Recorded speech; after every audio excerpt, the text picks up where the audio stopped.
Hey guys, girl, this is MrCreepyPasta and we're going to react to Jeff the Killer. Now this is going to be really scary. Some of these creepypasta may cause to poo our pants like that, if you're male or female. But it just happened to everyone. Now let's do this.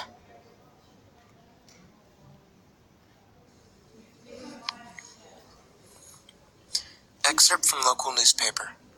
Ominous unknown killer still at large. After weeks of killings, the ominous unknown killer is still on the rise. After little evidence has been found, a young boy states that he survived one of the killer's attacks and bravely tells his story. "I had a bad dream and woke up in the middle of the night," says the boy. "I saw that for some reason, the window was open, even though I remember it being closed before I went to bed. I got up and shut it once more. Afterwards, I simply crawled under my covers and tried to go back to sleep. That's when I had a strange feeling, like someone was watching me. I looked up and nearly jumped out of my bed. There, in the little ray of light illuminating from my curtains, were a pair of two eyes. These weren't regular eyes, they were dark, ominous eyes. They were bordered in black, and just plain out terrified me. That's when I saw his mouth, a long, horrendous smile that made every hair on my body stand up. The figure stood there, watching me. Finally, after what seemed like forever, he said it. A simple phrase, but said it in a way only a madman could speak. "Go to sleep." Oh my. I let out a scream. That's what sent him at me. He pulled out a knife, aimed at my heart, jumped on my bed. I fought him back. I kicked, I punched, I rolled around, trying to knock him off me. That's when my dad burst in with his 12-gauge shotgun. He aimed it at the man. He almost got him. But before he could pull the trigger, the man leapt out to the side. The man threw the knife in a Bowie knife style into my dad's shoulder. He let go of the gun. The man probably would have finished him off if one of the neighbors hadn't alerted the police. They drove into the parking lot and ran towards the door. The man turned and ran down the hallway. I heard a smash, like glass breaking. As I came out of my room, I saw the window that was pointing towards the back of my house was broken. I looked out to see him vanish into the distance. I can tell you one thing. I'll never forget that face. Those cold, evil eyes. That psychotic smile. They'll never leave my head. Police still are on the lookout for this man. If you see anyone that fits the description in the story, please contact your local police department.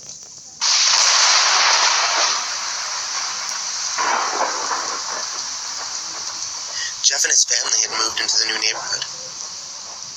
His dad had gotten a promotion at work, and they thought it would be best to live in one of those fancy neighborhoods. Jeff and his brother Lou couldn't complain, though. A new, better house. What was not to love? As they were getting unpacked, one of their neighbors came by.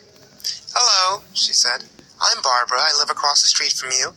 Well, I just wanted to introduce myself and to introduce my son." She turned around and called her son over. "Billy, these are our new neighbors." Billy said hi and ran back to play in his yard. "Well," said Jeff's mom, "I'm Margaret, this is my husband Peter, and our two sons Jeff and Lou." They each introduced themselves, and Barbara invited them to her son's birthday. Jeff and his brother were about to object when their mother said that they would love to. Jeff went up to his mom. "Mom, why did you invite us to some kid's party? They haven't noticed. I'm not some dumb kid." "Jeff," says his mom, "we just moved here. We should show that we want to spend time with our neighbors. Now we're going to that party, and that's final." Jeff started to talk, but stopped himself, knowing that he can't do anything. Whenever his mom says something, it's final. He walks up to his room and plops down on his bed. He sits there looking at the ceiling when suddenly he gets a weird feeling. Not so much a pain, but a weird feeling.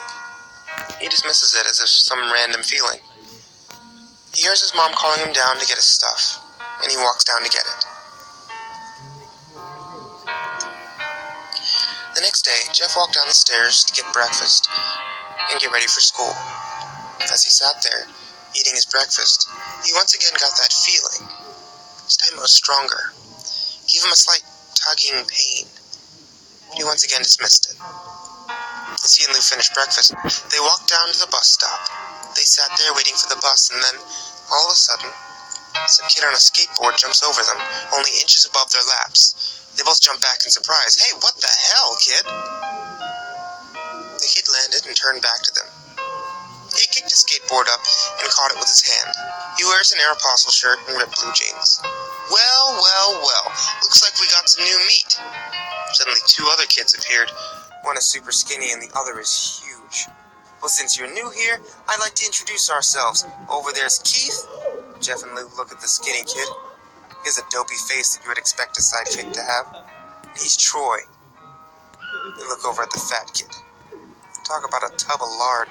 This kid looks like he hadn't exercised since he was crawling. "And I," says the kid, "am Randy. Now, for all the kids in this neighborhood, there's a small price of bus fare, if you catch my drift." Lou stands up, ready to punch the light out of the kid's eyes, when his 2 friends pull a knife up at him. "I had hoped you'd be more cooperative, but it seems we must do things the hard way." The kid walks up to Lou and takes his wallet out of his pocket. Jeff gets that feeling again. Now it's truly strong, a burning sensation. He stands up, but Lou gestures him to sit down. Jeff ignores it and walks up to the kid. "Listen here, you little punk. Give back my bro's wallet or else." Randy puts the wallet in his pocket and pulls a knife. "Oh? And what you gonna do?" Just as he finishes his sentence, Jeff pops the kid in the nose. Kid reaches for his face. Jeff grabs the kid's wrist and breaks it. Randy screams and Jeff grabs the knife from his hand. Troy and Keith rush him, but Jeff's too quick. He throws Randy to the ground. Keith lashes out at him, but Jeff ducks and stabs him in the arm. Keith drops his knife and falls to the ground screaming. Troy rushes him too, but Jeff doesn't even need the knife. He punches Troy straight in the stomach. He goes down. As he falls, he pukes all over the place. Lou can do nothing but look in amazement at Jeff. "Jeff, how did you..." That's all he says. They see the bus coming and know they'd be blamed for the whole thing, so they start running as fast as they can. As they run, they look back and see the bus driver rushing over to Randy and them. As Jeff and Lou make it to school, they don't dare tell what happens. All they do is sit and listen. Lou just thought of that as his brother beating up a few kids, but Jeff knew it was more. It was something scary. As he got that feeling, he felt how powerful it was, the urge to just hurt someone. He didn't like how it sounded, but he couldn't help but feel happy. He felt that strange feeling go away and stay away for the entire day of school, even as he walked home due to the whole thing near the bus stop. And how now he probably wouldn't be taking the bus anymore. He felt happy. When he got home, his parents asked him how his day was. He says, in a somewhat ominous voice, "It was a wonderful day." Next morning, he heard a knock at the front door. He walks down to find 2 police officers at the door, his mother looking back at him with an angry look. "Jeff, these officers tell me that you attacked 3 kids, that it wasn't a regular fight, and that they were stabbed? Stabbed, son." Jeff's gaze fell to the floor, showing his mother that it was true. "Mom, they were the ones who pulled the knives on me and Lou." "Son," says one of the cops, "we found 3 kids, 2 stabbed, 1 having a bruise on his stomach, and we have witnesses proving that you fled the scene. Now what does that tell us?" Jeff knew it was no use. He could say him and Lou had been attacked, but there was no proof it was not them who attacked first. They couldn't say that they weren't fleeing because, truth be told, they were. So, Jeff couldn't defend himself or Lou. "Son, call down your brother." Jeff couldn't do it. since it was him who beat up all three of the kids. Sir, it was me. I was the one who beat up those kids. Lou tried to hold me back, but he couldn't stop me. The cop looked at his partner. They both nodded. Well, kid looks like a year in juvie. Wait, says Lou. We all looked up to see him holding a knife. The officers pulled their guns and locked them on Lou. It was me. I beat up those little punks. I have the marks to prove it. He lifted up his sleeve to reveal cuts and bruises, as if he were in a struggle. Son, just put down the knife, said the officer. Lou held up the knife and dropped it on the ground, put his hands up and walked over to the cops. No, Lou, it was me. I did it. Jeff had tears running down his face. Poor bro, trying to take the blame for what I did. Well, take me away. Police led Lou out to the patrol car. Lou, tell them it was me. Tell them I was the one who beat up those kids. Lou's mother put her hand on Jeff's shoulder. Jeff, please, you don't have to lie. We know it's Lou. You can stop. Jeff watched helplessly as the cop's car sped off with Lou inside.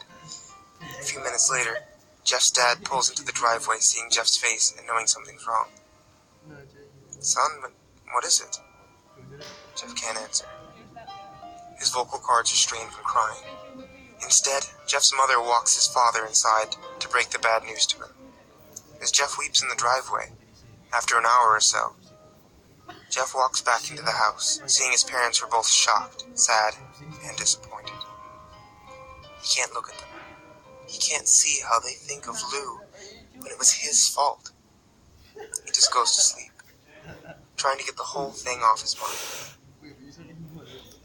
2 days go by, with no word from Lou at JDC. No friends to hang out with. Nothing but sadness and guilt. That is until Saturday, when Jeff is woke up by his mother, with a happy, sunny face. Jeff, it's the day, she says as she opens the curtains and lets light flood into Jeff's room. What's today? Says Jeff as he stirs awake. Why, it's Billy's party. Jeff is now fully awake. Mom, you're joking, right? You don't expect me to go to some kid's party after... There was a long pause. Jeff, we both know what happened. I think this party could be the thing that brightens up the past few days. Now, get dressed. Jeff's mother walks out of the room and down to get herself ready. Jeff fights himself to get up. He picks up a random shirt, pair of jeans, walks down the stairs. He sees his mother and father all dressed up. His mother in a dress, his father in a suit. He thinks why they would ever wear such fancy clothes to go to a kid's party. Son, is that all you're gonna wear? Says Jeff's mother. Better than wearing too much, he says. His mother pushes down the feelings to yell at him and hides it with a smile. Jeff, we may be overdressed, but this is how you go if you want to make an impression, says his father. Jeff grunts and goes back up to his room. I don't have any fancy clothes, he yells down the stairs. Just pick something, says his mother. He looks around his closet for what he would call fancy, and he finds a pair of black dress pants he had for special occasions and an undershirt. He can't find a shirt to go with it, though. He looks around and finds only striped and patterned shirts, none of which go with dress pants. Finally, he finds a white hoodie. It's lying on a chair, and puts it on. He walks downstairs to find his parents are all ready. You're wearing that? They both say. His mother looks at her watch. Oh, no time to change. Let's just go, she says as she herds Jeff and his father out the door. They cross the street over to Barbara and Billy's house. They knock on the door, and it appears Barbara, just like my parents, way overdressed. As they walk inside, all we see is adults. No kids. The kids are out in the yard. Jeff, how about you go out and meet some of the kids, says Barbara. Jeff walks outside to the yard full of kids, and they're running around in weird cowboy costumes and shooting each other with plastic guns. He might as well be standing in a Toys R Us. Suddenly, a kid comes up to him and hands him a toy gun and a hat. Hey, mister, you wanna play? He says. No, kid. I'm way too old for this stuff. The kid looks at him with that weird puppy dog face. Please? Says the kid. Fine, says Jeff. He puts on the hat and starts to pretend shoot at the kids. At first he thinks it's totally ridiculous. Then he starts to actually have fun. But it's the first time he's done something that takes his mind off of Lou, so he plays with the kids for a while, until he hears a noise. It's a weird, rolling noise. Then it hits him. Just as it does, Randy, Troy, and Keith all jump over the fence on their skateboards. Jeff drops the fake gun and rips off the hat. Randy looks at Jeff with burning hatred. Hello? Jeff, is it? We have some unfinished business. Jeff sees the bruised nose on his face. I think we're even. I beat the shit out of you and you got my brother sent to JDC. Oh no, I don't go for even. I go for winning. You may have kicked our asses that one day, but not today. As he said that, Randy rushes Jeff. They both fall to the ground. Randy punches Jeff in the nose, and Jeff grabs him by the ears and headbutts him. Jeff pushes Randy off of him, and both rise to their feet. Kids were screaming, parents were running out of the house. Troy and Keith both pull guns out of their pockets. No one interrupts or guts will fly, they say. Randy pulls a knife on Jeff and stabs him in the shoulder. Jeff screams and falls on his knees. Randy starts kicking him in the face. After 3 kicks, though, Jeff grabs his foot and twists it, causing Randy to fall to the ground. Jeff stands up, walks towards the back door. Troy grabs him, though. Need some help? He picks Jeff up by the back of his collar and throws him through the patio door. As Jeff tries to stand, he is kicked down to the ground. Randy repeatedly starts kicking Jeff until he starts to cough up blood. Come on, Jeff, fight me! He picks Jeff up and throws him into the kitchen.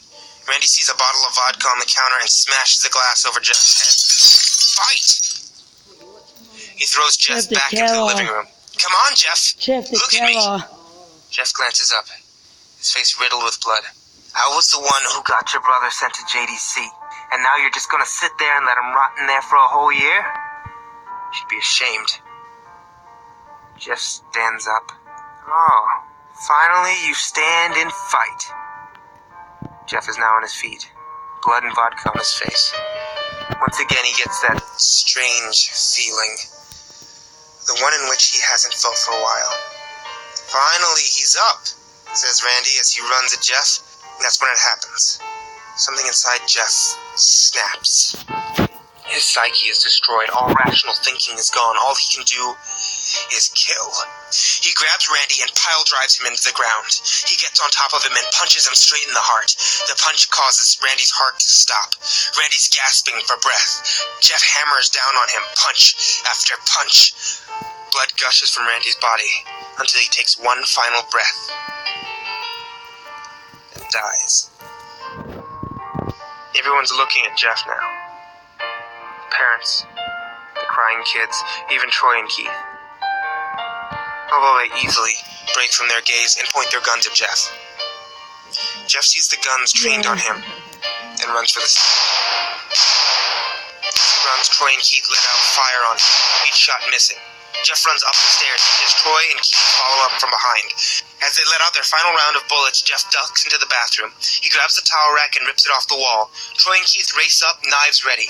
Troy swings his knife at Jeff, who backs away, and bangs the towel rack against Troy's face. Troy goes down hard, and now all that's left is Keith. He's more agile than Troy, though, and ducks when Jeff swings the towel rack. He drops the knife, grabs Jeff by the neck. He pushes him against the wall. A thing of bleach falls down on top of us from the top shelf. It burnt both of them. They both started to scream. Jeff wiped his eyes as best he could. He pulled back the towel rack, swung it straight into Keith's head. As he lay there, bleeding to death, he lets out an ominous smile. What's so funny? Asks Jeff. Keith pulled out a lighter and switches it on. It's funny, he says, is that you're covered in bleach and alcohol. Jeff's eyes widen as Keith throws the lighter at him. As soon as the flame made contact with him, the flames ignite the alcohol in the vodka. While the alcohol burned him, the bleach bleached his skin. Jeff let out a terrible screech as he caught on fire. He tried to roll out the fire, but it was no use. The alcohol made him a walking inferno. He ran down the hall, fell down the stairs. Everyone started screaming as they saw Jeff, now a man on fire, drop to the ground nearly dead. The last thing Jeff saw was his mother and other parents trying to extinguish the flame. That's when he passed out. When Jeff woke up, he had a cast wrapped around his face. He couldn't see anything. He felt the cast on his shoulders, stitches all over his body. He tried to stand up, but he realized that there was some tube in his arm. When he tried to get up, it fell out. The nurse rushed in. "I don't think you can get out of bed just yet," she said as she put him back into the bed and reinserted the tube. Jeff sat there with no vision, no idea of what his surroundings were. Finally, after hours, he heard his mother. "Honey, are you okay?" she asked. Jeff couldn't answer, though. His face was covered. He was unable to speak. "Oh, honey, I have great news. After the witnesses told the police that Randy confessed of trying to attack you, they decided to let Lou go." That made Jeff almost bolt up, stopping halfway, remembering the tube coming out of his arm. "He'll be out by tomorrow. Then you two will be able to be together again." Jeff's mother hugged Jeff, says her goodbyes. And the next couple of weeks were those where Jeff was visited by his family. Then came the day where his bandages were to be removed. His family were all there to see what he would look like. As the doctors unwrapped the bandages from Jeff's face, everyone was on the edge of their seats. They waited until the last bandage holding the cover over his face was almost removed. "Let's hope for the best," said the doctor. He quickly pulled the cloth, letting the rest fall from Jeff's face. Jeff's mother screamed at the sight of his face. Lou and Jeff's dad stare, awestruck at his face.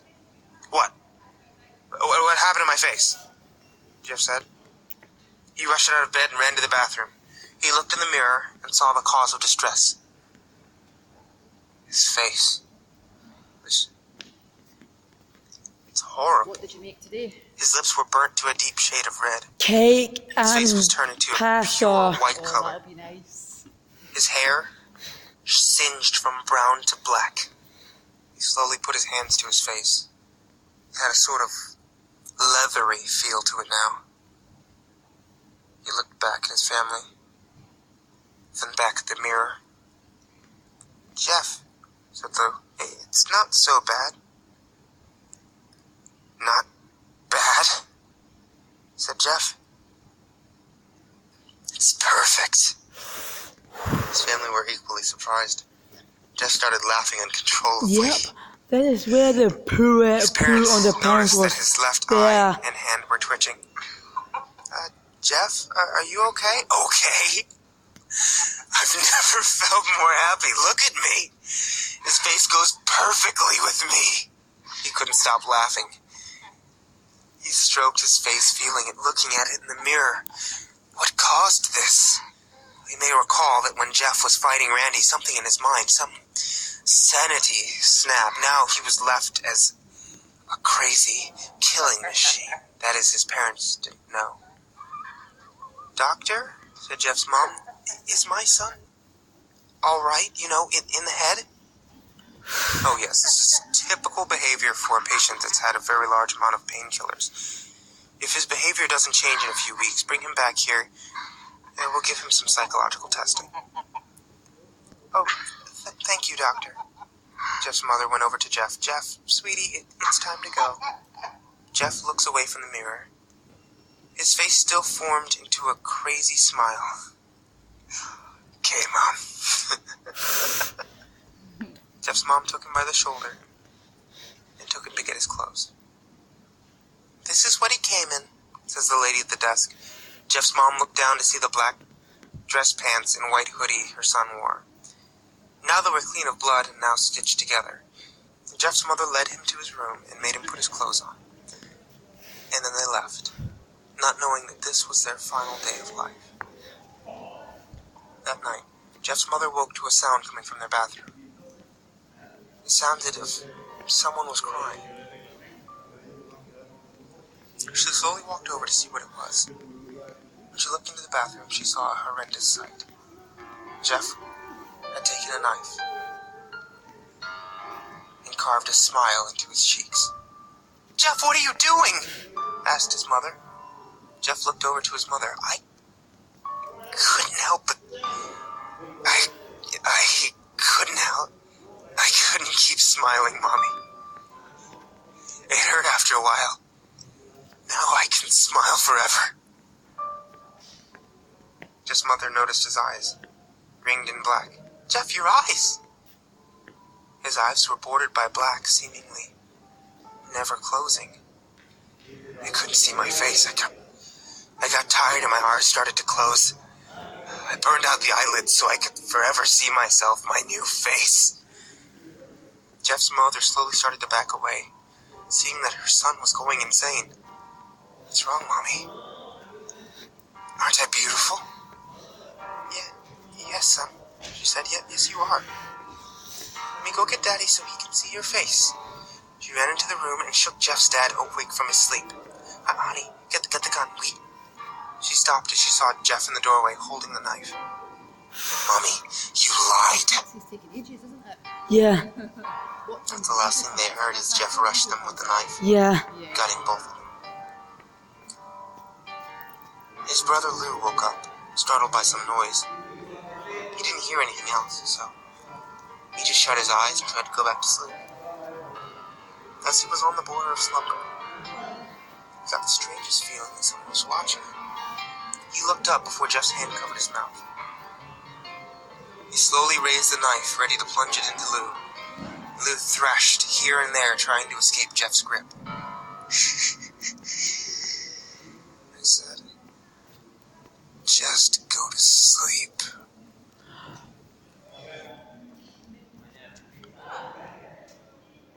Well, guys, girls, that's our Jeff the Killer. Hope you enjoy it. Please leave comments below. Please like and favorite to my videos. And please subscribe and follow into my channels if you're new to me. And please, many shorts. I hope you enjoy it. Peace, many shorts.